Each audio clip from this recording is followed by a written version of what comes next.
úr síðasta þætti. Hans telur krökkunum trú að eitthvað skelfilegt hafi komið fyrir Helgu og að það á einhvern hátt tengist þessum dularfullu jólakúlum.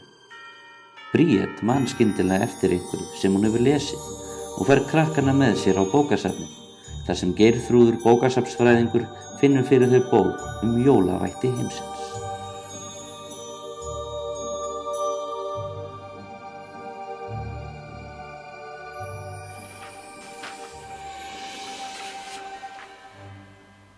Hér það!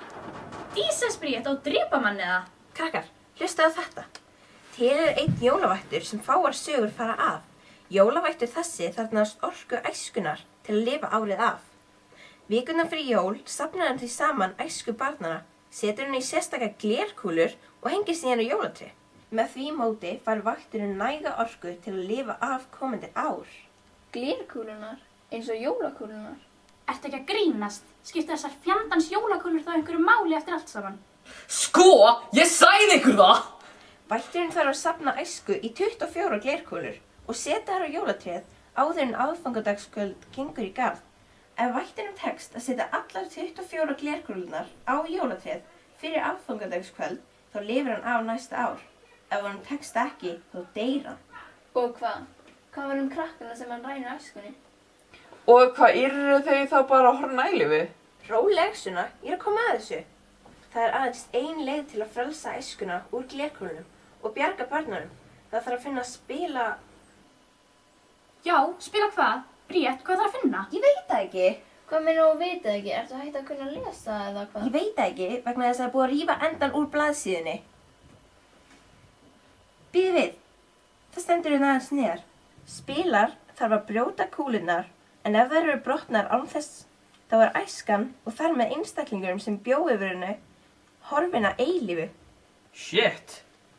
Og tjekkið á þessu. Nafn þessa skelfilega jólavætta er Anna Sús.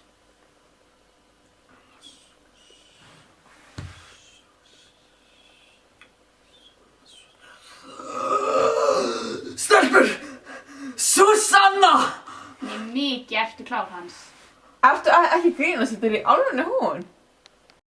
Því það að krakkarnir sem heima veikir í raun fangar í þessum jólakúlum. En hvað með foreldrana? Af hverju enginn að athuga hvar börnin þeir eru? Súsanna, eða Anna Sús, hefur verið að skröka af þeim einhverja lygasögur svo enginn myndi fara að spyrja spurninga. Hvað eigum við þá að gera og hvern getum við talað við? Við tölum ekki við neitt, hans litli. Við sjáum þetta sjálf. Einmitt. Fyrst þurfum við að komast að því hvar hún geymir jólatréð og allar æskufylltu kúlunar. Síðan þurfum við að komast að því hvernig við hleypum æskunni út svo að bekkjarfélagar okkar verði ekki horfnir að eilífu. Hvernig eigum við að komast að því? Allir þeir sem eru með Súsuna einir enda á því að hverfa. Hún leyfir engum að sjá hvað gerist eða hvert hún fer. Og hún hélt að við vorum farin þegar ég þurfti að fara inn eftir að sækja upp töskuna mína. Það var alveg bara smá heppni að ég sá hana. Við verðum að fylgjast með henni fangakenndu í kúluna og elda hana svo. Og hvernig förum við að því?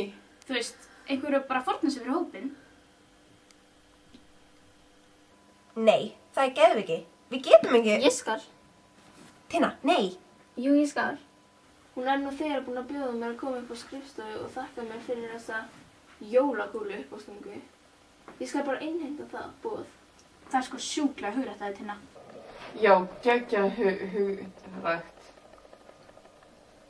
Ég sæli nú að ég að hringja á vælubílinn eða. Þið lofa mér bara að ná mér aftur út. Já, það. Fundið þið það sem þið leituð að krakkar mínir? Já, við finnum það. Takk, Geirþrúður. Við sjáum svo í skákklúbbnum í kvöld, það ekki?